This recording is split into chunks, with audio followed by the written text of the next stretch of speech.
और एक और बड़ी खबर आपको बता दें, जायडस काडिला से जुड़ी हुई है। इस वैक्सीन को लेकर ज़ायकोव-डी को मंजूरी दे दी गई है। इमरजेंसी इस्तेमाल की मंजूरी मिली है।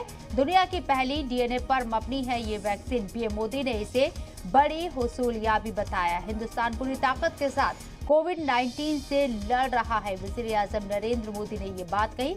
ये बड़ी खबर आपको बता रहे हैं, जायडस काडिला की वैक्सीन ज़ायकोव-डी को मंजूरी दे दी गई है। इमरजेंसी इस्तेमाल के लिए इसे मंजूरी दी गई है।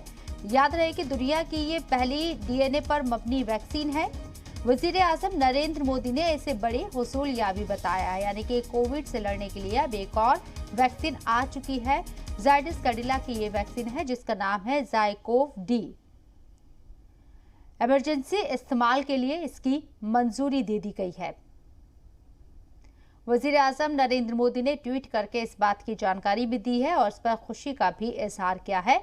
पीएम मोदी ने इसे बड़ी हुसूलियाबी बताया है। इसके साथ ही हिंदुस्तान पूरी ताकत के साथ कोविड-19 से लड़ रहा है।